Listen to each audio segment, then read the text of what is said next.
había alguien de la izquierda Abertzale. ¿Eso qué hacía? Pues eso hacía que nadie se fiara de nadie. Nadie osara hablar de política, nadie osara hablar y mucho menos criticar, evidentemente. Por lo menos criticar a ETA. Se podía criticar a las fuerzas de seguridad o se podía criticar al Estado español, pero nunca a ETA. Es decir, era un poco la vieja del visillo, pero a nivel de todo el pueblo, ¿no? Terrible. Ese problema crecía exponencialmente en los pueblos pequeños.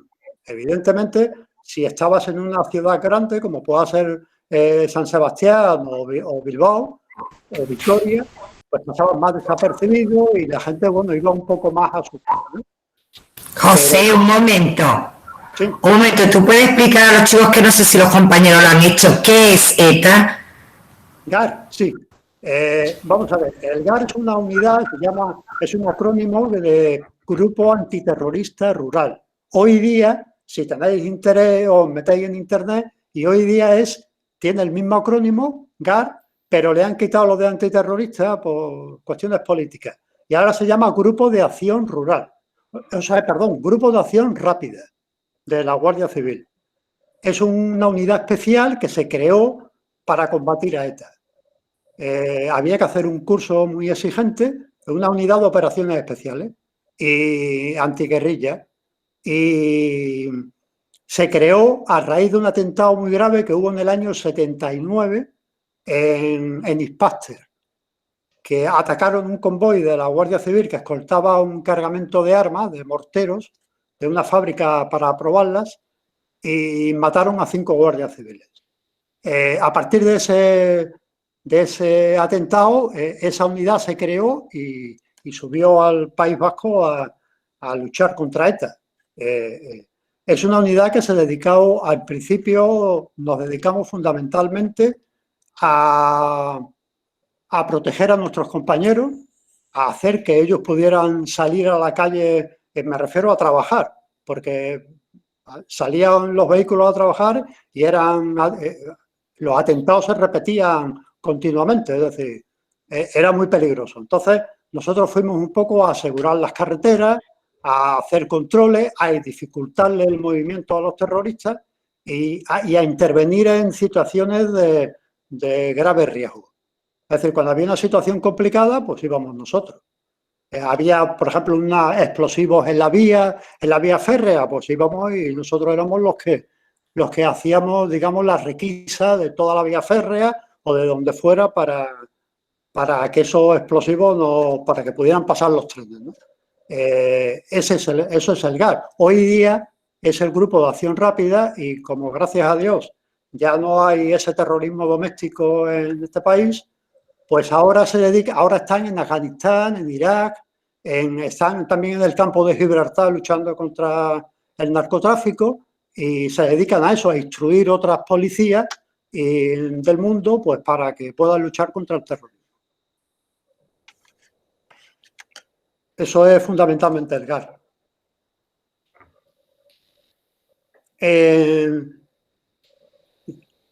Yo también estuve, aparte del GAR, después de estar unos años en el GAR, era una unidad muy complicada de estar porque yo estaba casado entonces, tenía 2 hijos y la familia no podía estar con nosotros en el País Vasco porque dormíamos en nave y demás para salir en cualquier momento. Entonces se hacía muy duro, estuve 6 años, pero luego ya me fui al servicio de información de la Guardia Civil.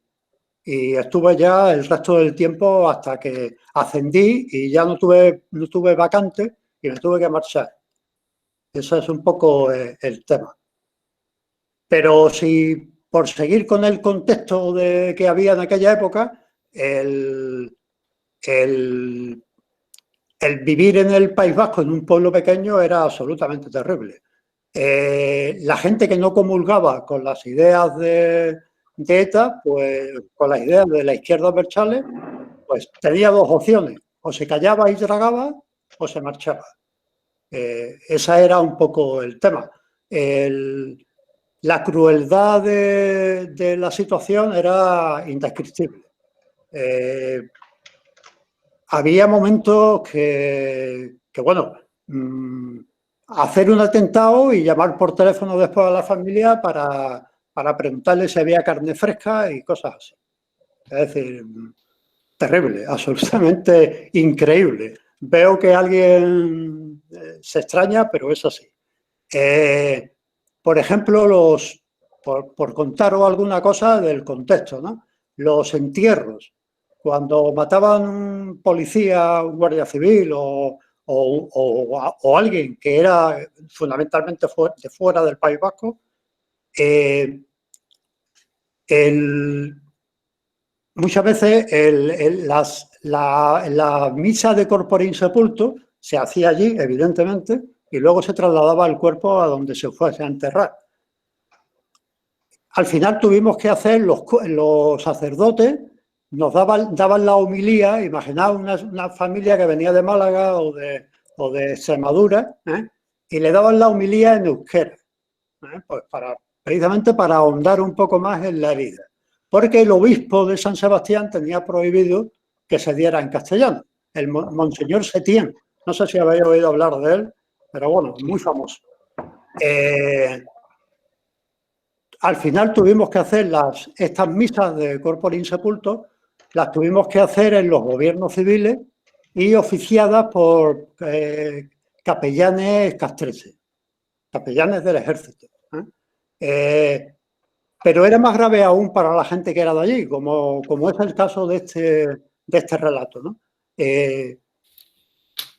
Muchos que vivían en pueblos pequeños no podían ni siquiera enterrar a su familia, a sus asesinados, enterrarlo en el pueblo, porque a los 4 días la tumba estaba pintada, estaba con insultos y demás. Es decir, que tenían que llevarse, como en Patria, lo habréis leído todos, imagino, pues se lleva el cuerpo del marido, se lo lleva a la capital, ¿no? Porque allí no lo podía enterrar. Es decir, ese es un poco el contexto, ¿no? Realmente yo, cuando recuerdo aquello, por hacerlo gráfico,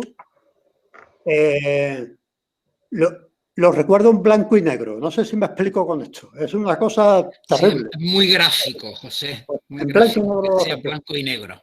En blanco y negro. Ese era un poco el contexto, ¿no? Y yo creo que para que no ocurra esto, no ocurra más, porque otra cosa es el terrorismo internacional, que es otro tema diferente, pero para que nuestra juventud no vuelva a caer en estos temas, para que no vuelva a haber este odio y esta barbarie, vosotros tenéis la función más importante, es la educación. Es concienciar a los jóvenes de que estas cosas han existido y de que la libertad es muy fácil perderla. Es decir, hoy estás en democracia y mañana ya dejas de estarlo.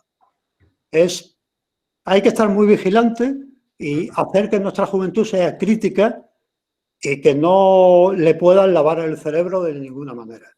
Yo tengo una anécdota que me acordaré toda mi vida, por esto de lavar el cerebro en los colegios, me refiero.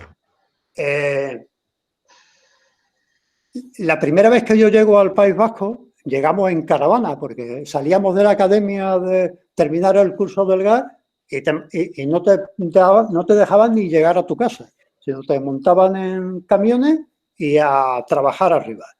Bueno, yo llegué a San Sebastián y me dijo mi jefe, cógete un grupo y te vas al Alto de Capuchino. El Alto de Capuchino es un barrio de San Sebastián que está en alto, por eso le llaman el Alto de Capuchino. Desde ahí se domina el puerto de Pasaje. Allí, por supuesto, como en todos los puertos de España, había y hay guardias civiles, por el tema fiscal y demás. Bueno, había una garita que se veía muy bien desde ese barrio, que nosotros le pusimos el sobrenombre de la garita de la muerte, porque allí murieron varios compañeros tiroteados desde ese barrio precisamente. Por eso la llegamos a cubrir de sacos terreros, como en las trincheras, igual. Porque entonces no había cristales blindados, no había ningún material de ese tipo. Bueno, cuando llegué a ese barrio, circulábamos, para que veáis las condiciones, circulábamos con planos militares, porque no conocíamos el sitio, claro, éramos todos nuevos y todos éramos gente que no estábamos allí. Íbamos con planos militares, tampoco porque los indicadores de las carreteras y de las calles los quitaban o los borraban con pintura negra. Es decir, fijaros, eso para dificultar los movimientos de las fuerzas de seguridad. Fijaos en la situación, ¿no? Aquello era una pura guerra, vamos. Bueno, llegamos al Alto de Capuchino, que es un barrio joven, donde había muchos chicos jóvenes, porque era un barrio obrero y entonces pues mucha juventud. Bueno, subimos nos perdimos por una de aquellas calles y para dar la vuelta teníamos que dar la vuelta en una plazoleta pequeña. Y había que hacer maniobras, llevábamos unos vehículos grandes y había que hacer maniobras. Al lado justo había un colegio. Tendrían los niños 12 años, o entre 10 y 12 años. Estaba la típica verja esta de... La verja metálica del tal y el patio del colegio. Estaban en el recreo, un montón de chiquillos. No levantaban 2 palmos del suelo, ya pues eran unas criaturas. Bueno, teníais que verlos. Yo me quedé, todavía me dura la impresión. Tenéis que verlos agarrados a aquella verja, diciéndonos chacurra es perro, en euskera, chacurra, hijos de puta, si me perdonáis, de todo lo más bonito que os pueda venir a la cabeza, eso nos estaban diciendo. O sea, chavales de 12 años. Imaginaos, hasta que esos chavales no pasaran por la cárcel, eso no se podía hacer. Esos chavales iban a militar en a la mitad de ellos. Por eso digo lo de la cárcel. No se iba a solucionar el problema.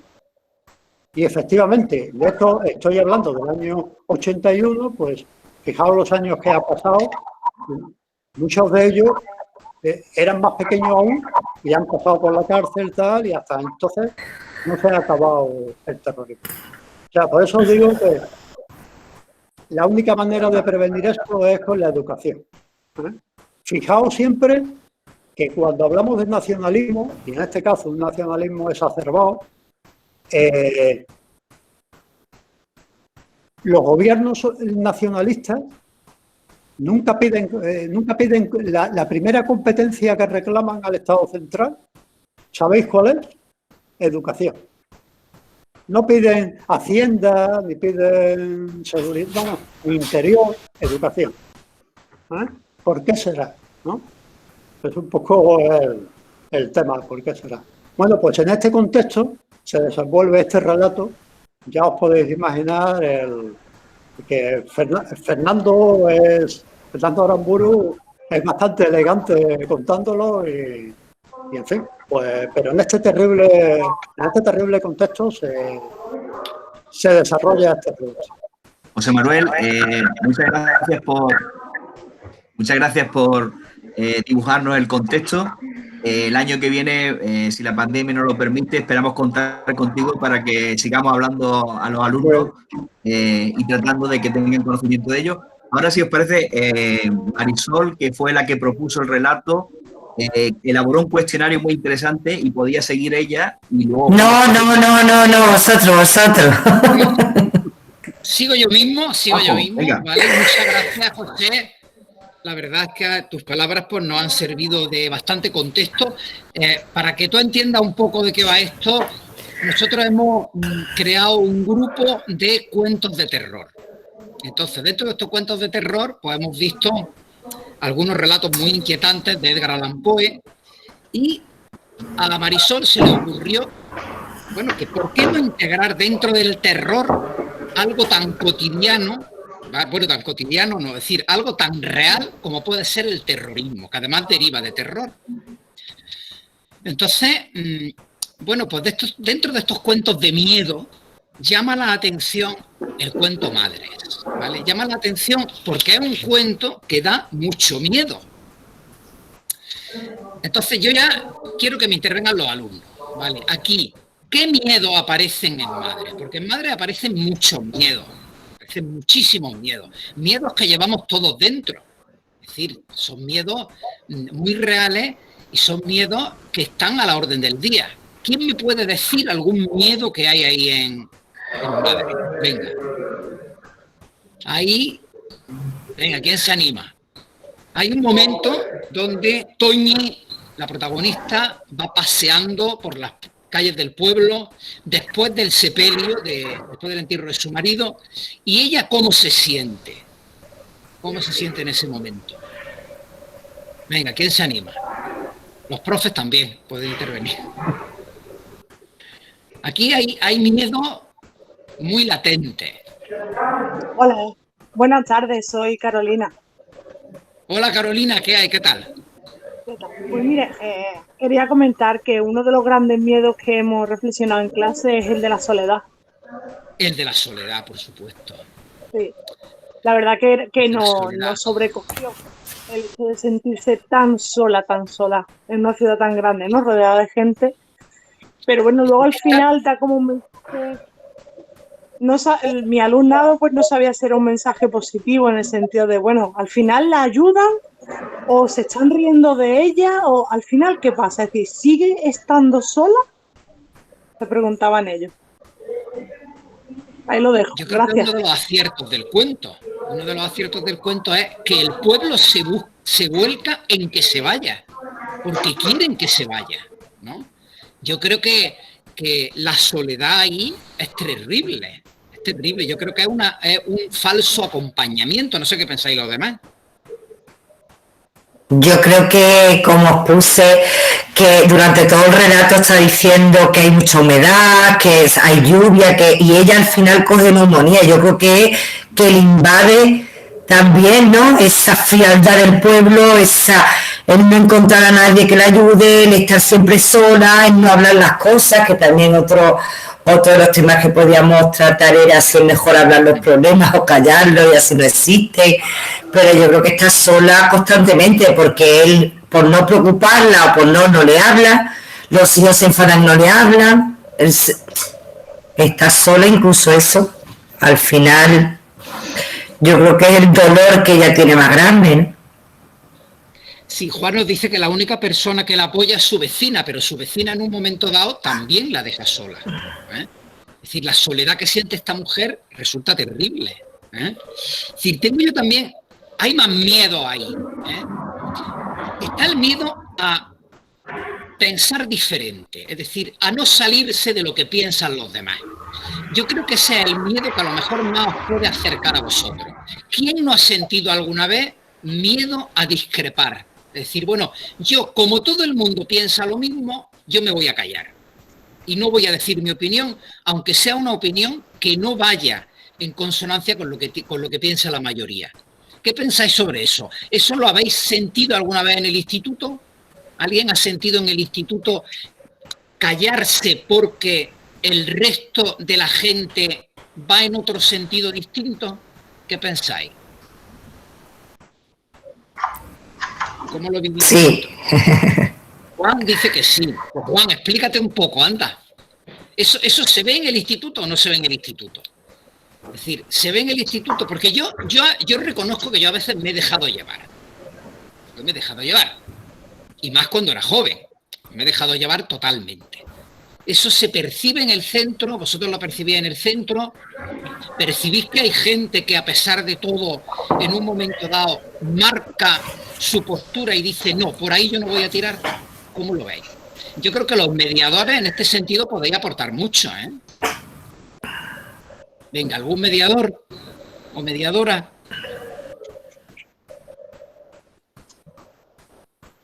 Está insilente.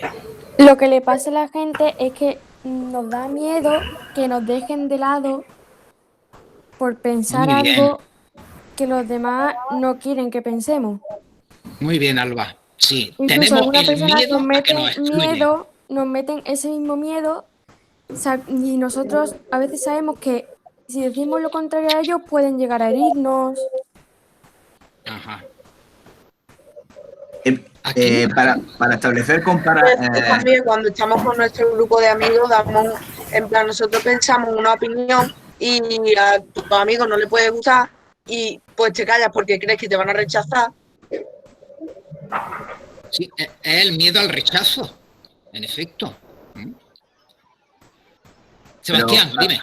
Para establecer comparaciones, y siguiendo un poco del hilo que ha trazado José Manuel, él exponía que nadie se fiaba de nadie. Entonces, digamos que el cemento social que reposa o reside sobre la confianza recíproca que tenemos los unos en los otros, eso desaparece en ese contexto.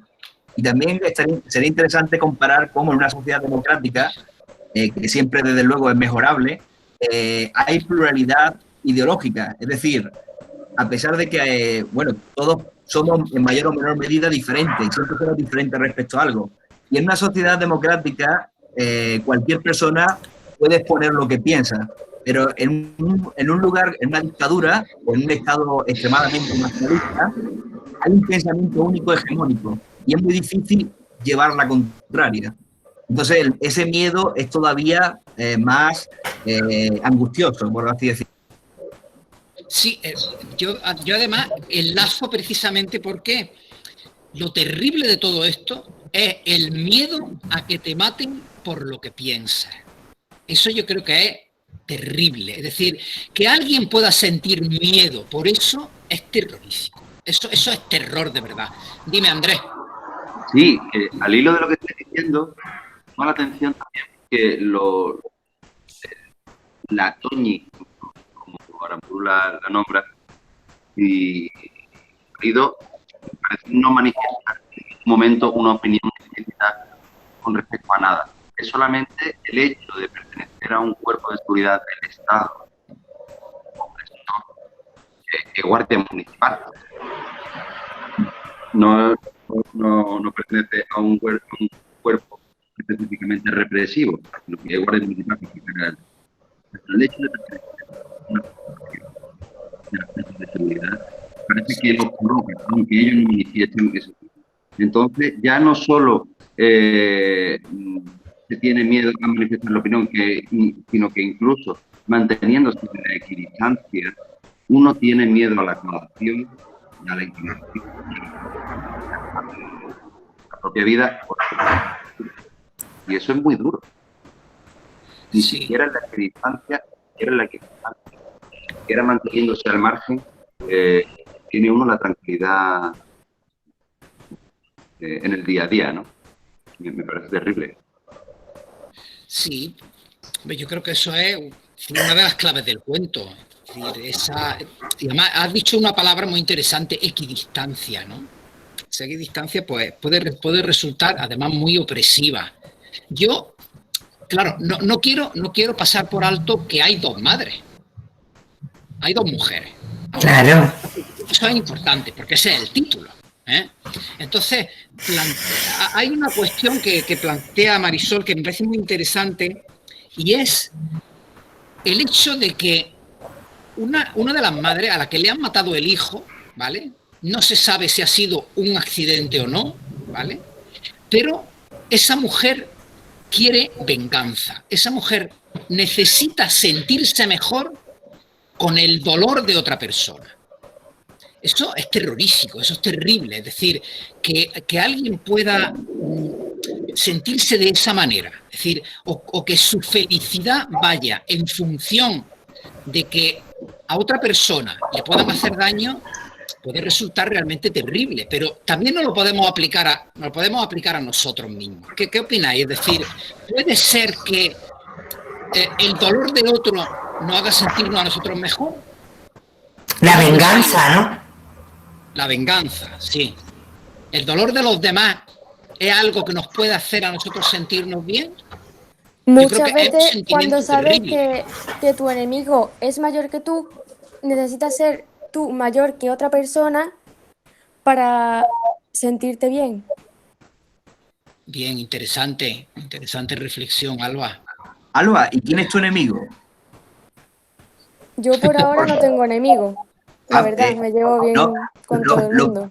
Te lo pregunto porque muchas veces hay unas redes ideológicas de unos poderes que tratan de lanzarlo, y eso es lo que ocurre también en el País Vasco, como ocurre en otros lugares del mundo, que hacen que piensen por nosotros. Por ejemplo, José Manuel contaba cómo unos niños de 12 años les decían esa palabra que ahora no recuerdo, pero que significa perro. Ese proceso, Sakura, ¿no? Este proceso es habitual en el nazismo, ocurrió en el genocidio de Ruanda y volverá a suceder. Y ustedes tenéis que estar atentos y vigilantes para que cuando a alguna persona, por hacer algo diferente, y repito, todos somos diferentes, a algún compañero, no descalificarlo con términos despectivos como los de cualquier animal, rata, sabandija, perro, etcétera, etcétera. Enemigos tampoco tenemos adversarios en todo caso. Bueno, habréis dado cuenta de que Alba, a pesar de su edad, pues es una chica que tiene una enorme madurez para valorar este tipo de cuentos. Te he cortado, Marisol, dime. No, que alguno había puesto que si te hacen algo te tienes que vengar. Entonces eso, si la ley del talión, si el ojo por ojo, si eso es válido para ellos. Es decir, que si a ti te matan a alguien, pues tú tienes el derecho de matar a otra persona. Si te hacen daño, el derecho a hacer daño, ¿no? De pagar con la misma moneda que te paguen a ti. Que no sé qué pensarán ellos, si eso es como debe ser. ¿Qué pensáis? Ahí, no sé quién lo dijo, que decía ojo por ojo y al final todo... El mundo hace Gandhi, ¿no? Que es una reflexión interesante, ¿no? ¿Qué pensáis de lo que ha dicho? Parece que Cristina, dinos algo. ¿Cristina soy yo? ¿O hay otra Cristina? Sí, Cristina. Cristina Biblioteca. Es que estoy totalmente, en fin, encantada con las reflexiones, y sí que es verdad que yo creo que el cuento está en relación con lo que es un acontecimiento histórico que tengo que reconocer que tampoco soy conocedora, a pesar de que en aquel momento yo era joven y podía informarme, pero era un tema como que me pilla un poco, en fin, no sé, porque creo que se considera de terror porque es terrorismo, muy bien sacado vamos, a Marisol me parece que es buena iniciativa, pero que esto también puede ocurrir con las mafias, es que hay tantos sitios, tantas situaciones que se puede encontrar esto, que va más allá del hecho de que sea en un país o en una comunidad concreta, o sea, que esto podemos encontrar en diferentes grados, incluso tristemente puedo decir que incluso entre familias, ¿no? Entonces va mucho más allá porque esto es como una reflexión sobre la condición humana. Sí. A mi entender, ¿no? Va mucho más allá que el hecho que se pueda encuadrar en el País Vasco en un momento histórico, pero que tenemos que reflexionar porque se puede extrapolar a cualquier situación, eso en sitios de conflictivos de guerra, de conflictos vecinales, no sé, se me ocurre, pues, siempre pienso en las mafias y que va mucho más allá. Es una lástima porque va mucho más allá, que son unos intereses económicos tremendos, una serie de cosas que son lenguajes que no se ven y al final se queda también, pues eso, en la lectura del conflicto humano. Hay un libro en la biblioteca que se llama, es un libro un poquito radical, que se llama El mono degenerado, no sé si lo conocéis, y decía que el fascismo, en una nota inicial decía que el fascismo no tiene nada que ver con izquierda, derecha, sino simplemente es una forma de pensar de una especie como la que es el ser humano, que en el planeta no hay otra especie que sea capaz de esclavizar a sus semejantes. Y yo creo que cuando el ser humano es capaz de hacer esclavos a los que son su prójimo, pues podemos ser muy crueles, ¿no? Entonces, en cualquier nivel, pues imaginaros, y claro, el asunto del libro, pues bueno, a nivel, me parece que el título también es estupendo, porque las madres, me gustaría, aprovecho, estoy hablando mucho, que yo me enrollo muchísimo, ¿eh? Aprovecho para decir que las madres, hay más de dos madres, porque las vecinas funcionan como madres, porque sí, aunque sean dos madres las principales, pero yo quería hacer una pregunta, porque tengo mi opinión y la lanzo a ver qué os parece. A lo mejor me salgo un pelín del tema, pero me apetecía hacer la pregunta. ¿Quién es el narrador en el cuento? Es que el narrador es muy interesante. Eso que, desde que leí el cuento dije, es muy interesante. Yo tengo mi idea de quién es el narrador, pero yo lanzo ahí por si a alguien también se le ocurre, sin querer desviarme, por supuestísimo, del tema que me parece... No, pero es muy interesante ese narrador que interfiere, ese narrador que te enseña, aquí tienes la piedra blanca, ¿no? ¿Quién es el narrador? Que está tan presente ahí.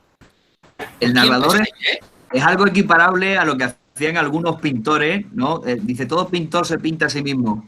Y en pinturas del Greco, en pinturas de Velázquez aparece él. Pues, el narrador va apareciendo y nos va señalando a nosotros y se revela al final, ¿no? Porque es que es un narrador muy especial, porque no es un narrador en tercera persona ni nada por el estilo, ese es un narrador muy especial. Muy está curioso, contando, pero con un lenguaje muy coloquial, sospechosamente coloquial, ¿no? Yo creo que puede ser el hijo o algún vecino. Es interesante, el hijo, bien. El hijo. ¿Por qué? ¿Por qué, Alba?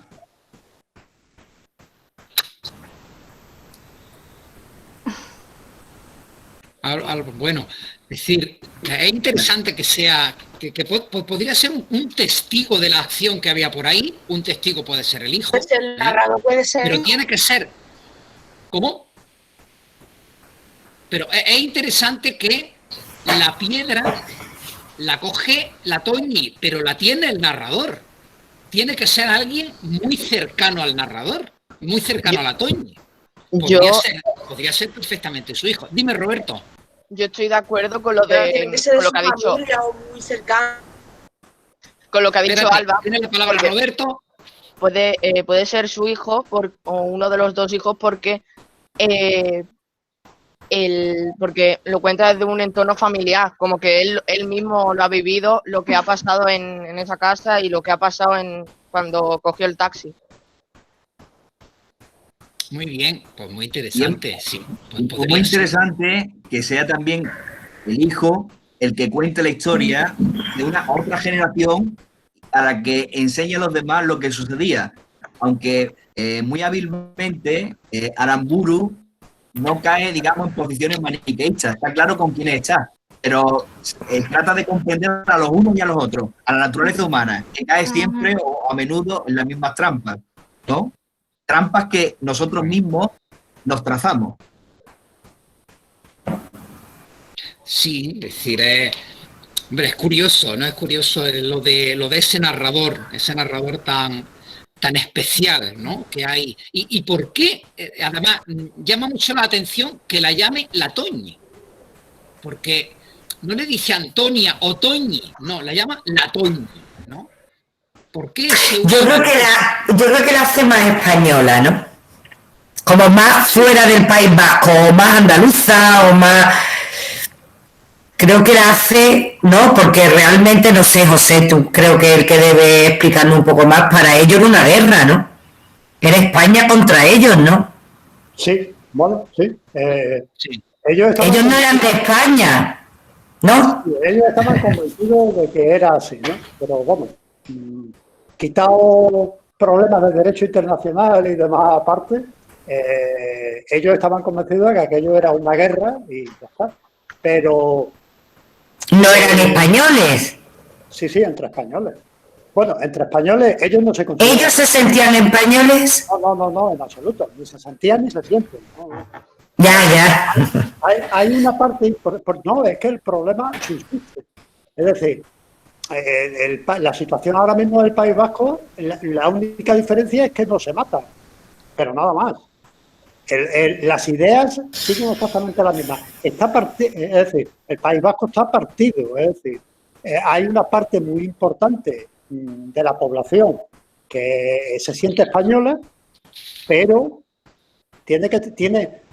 todavía tiene cierta reticencia a decirlo claramente, y hay otra parte muy importante de la población que, dependiendo del sector, de zonas, hay zonas que son más y zonas que son menos, pero que no se sienten españoles, se sienten vascos y creen que están sojuzgados y demás. Ese es el tema. Es decir, que eso persiste exactamente igual.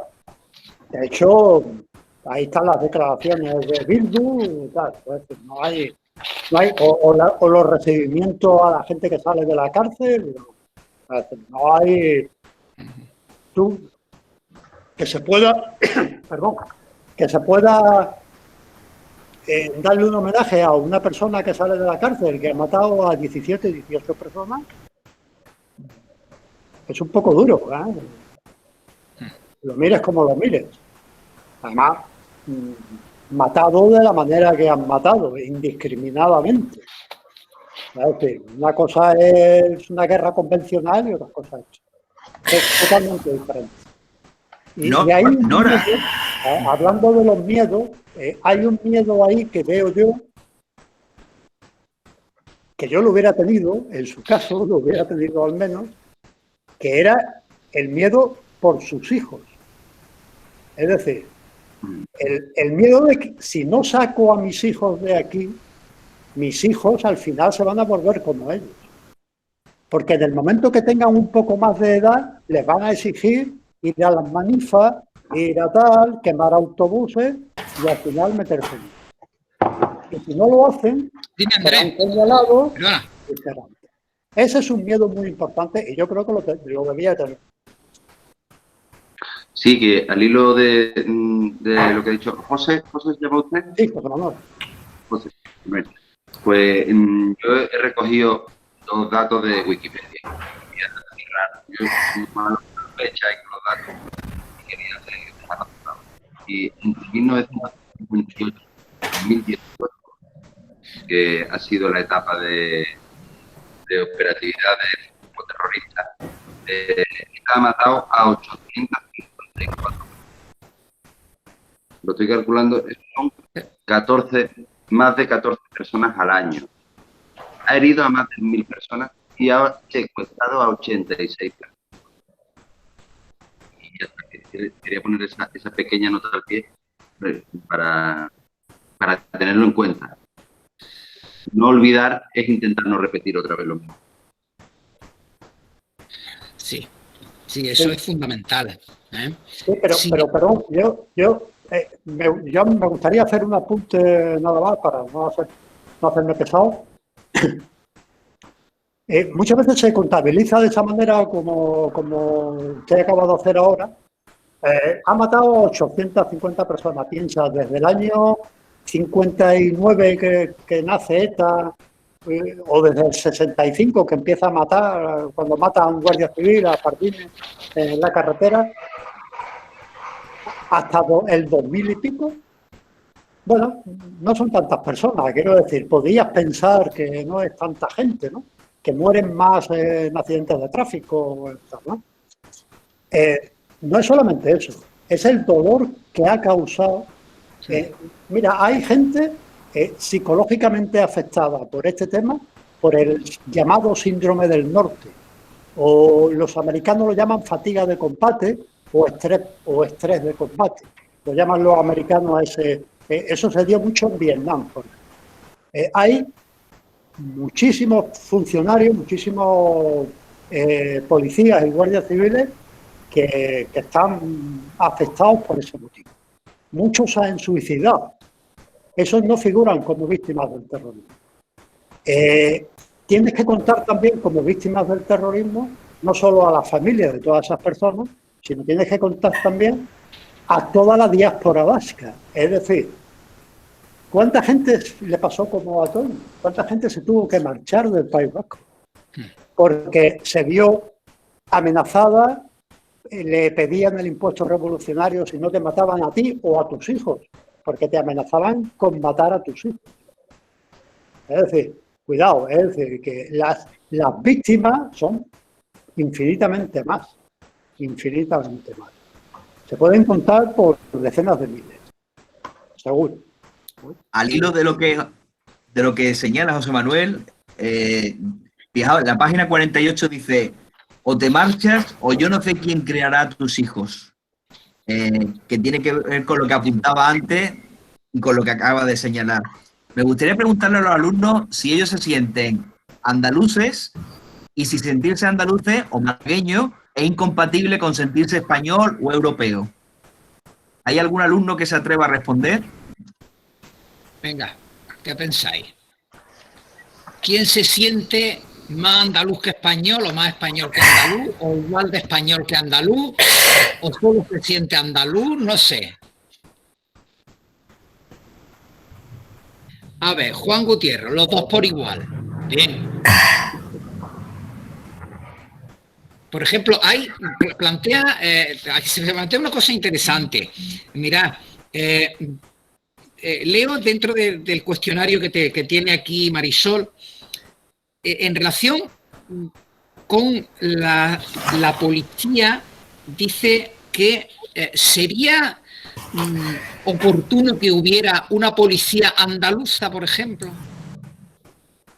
¿Eso cómo lo veis vosotros? ¿Esto nos haría sentirnos mejor? ¿Daría igual? ¿Cómo sería esa idea? ¿Qué pensáis?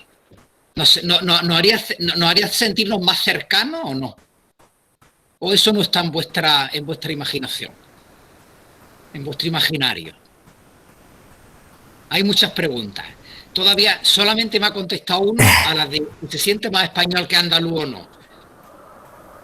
¿Cómo sentía el resto? Han respondido por el chat 4 o 5. Han respondido. ¿Y qué tenemos? A ver, tenemos que se sienten los dos por igual. Bien, se sienten tan andaluces como españoles. Bueno, vale. Muy bien. Bueno, vamos a ir encauzando ya hacia una pequeña conclusión.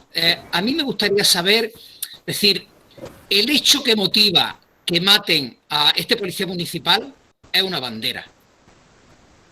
Entonces, en relación con eso de que se trate de una bandera, ¿vale? Nos podemos plantear, sí, las banderas unen o separan. ¿Eso cómo lo veis? ¿Una bandera es un símbolo de unión o un símbolo de separación? ¿O pueden ser las dos cosas o depende de quién lo haga? ¿Cómo lo veis vosotros? Venga, ¿quién se anima? Unión. Para Roberto, la bandera es un símbolo de unión. A veces, mira, con los idiomas queda más claro. Un idioma es un instrumento de comunicación. Ahora, ¿los idiomas pueden levantar una barrera? Claro. ¿Pueden levantar una frontera o no pueden levantar una frontera? Las banderas son un símbolo de unión, pero ¿pueden levantar una frontera también o no? Venga. Laura Martínez está 50-50. Venga, ¿alguna anécdota tenéis que contar en relación con eso, por ejemplo? Lo que nos separa, Juanjo, es el fanatismo. La bandera son símbolos que podemos utilizar o no utilizar, pero lo que nos separa es el fanatismo, la polarización, la división, la discordia. Lo hemos visto en otros lugares y lo vemos en España también. Es interesante porque la mayoría de los alumnos antes decían que se sienten de los dos. Me parece muy interesante porque en la democracia el pluralismo es fundamental, lo repito. Nosotros podemos ser pues, cartameño, malagueño, andaluz, español, europeo y del mundo. Y lo uno no niega al otro, lo incluye. Sin embargo, desde la lógica nacionalista, o eres lo uno o lo otro, o conmigo o contra mí. Y ahí está el germen de la violencia. Ahí está. Y eso es lo que ocurre en el relato de Aramburu. Sí, porque al final esto se trata de identidad. Y la identidad es un sentimiento. Y como sentimiento visceral que nace de las entrañas, al final se trata de Fanta de naranja o Fanta de limón.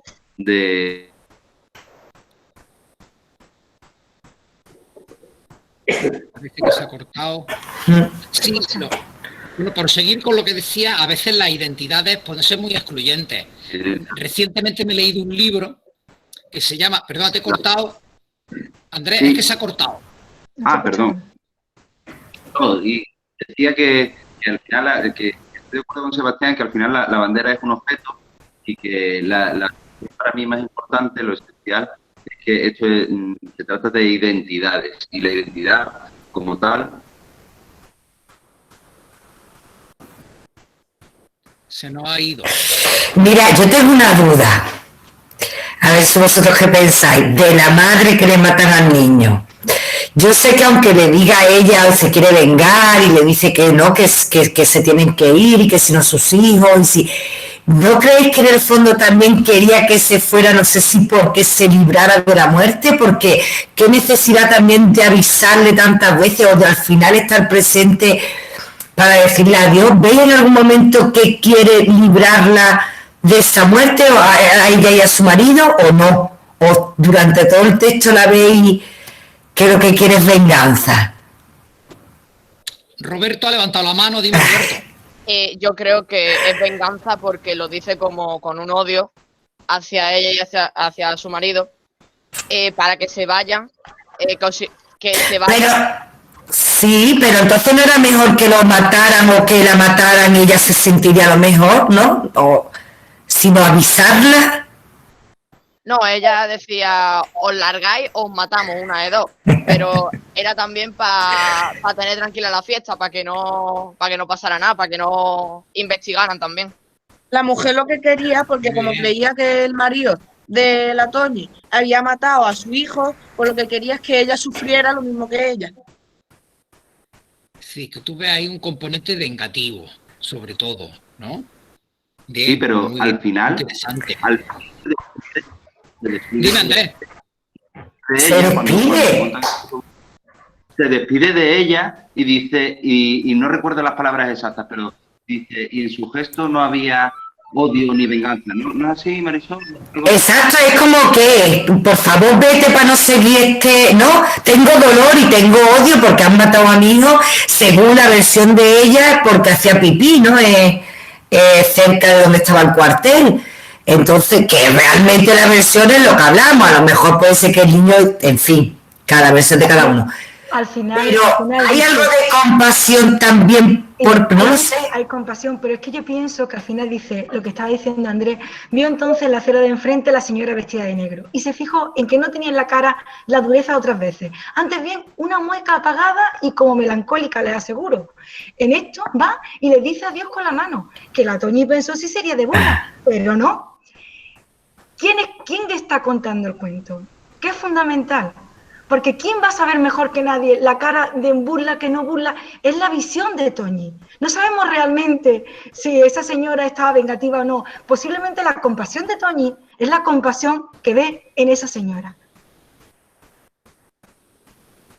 Uy, ahí lo sospecho. Es decir, también puede ser que... Bueno, no es Toñi la que está contando su historia. Es el hijo de Toñi, que es una de las víctimas del terrorismo. Para mí no es el hijo, para mí es Toñi. Para mí, como lectora, para mí es Toñi. Que lo está contando con una cierta distancia. Esa es mi visión.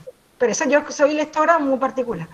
Lo suelto ahí. A ver, ¿qué opinas? Venga, vamos. Tiene sentido. Tiene sentido, porque ¿quién mejor va a conocer a Toñi que ella misma? Porque es compasiva y ve a los demás con compasión. Esa es mi opinión como lectora. No piensa nunca en un hijo. Sí, proyecta en la otra. Está contando una historia en tercera, como si fuese de una tercera persona, pero es su historia. Por eso tiene su piedra. Esa piedra no se la va a dejar a nadie. Esa es mi opinión como lectora. Yo tengo que lanzarlo porque es lo que se me ocurrió. Lo tengo aquí. Puede ser. Vamos, me parece interesante. Yo qué sé, estoy equivocada. Sí, puede ser interesante, esa idea. Yo pensé que era el propio Aramburu. Y he leído este texto como si fuera una conferencia, prácticamente. Una anécdota. ¿Como si fuera qué? Si fuera una anécdota dentro de una conferencia. Pero a mí la pista me la ha dado el lenguaje coloquial. El base de bien, el Toñi, era un lenguaje demasiado coloquial para un narrador omnisciente. Era algo mucho más personal, mucho más subjetivo. Para mi gusto, Esto soy lectora, pero que no... Sabéis que la literatura es lo que cada lector quiere que sea. ¿Vale? Entonces, esa es mi opinión. Y lo interesante... O alguien que estaba transmitiendo lo de pues Toñi.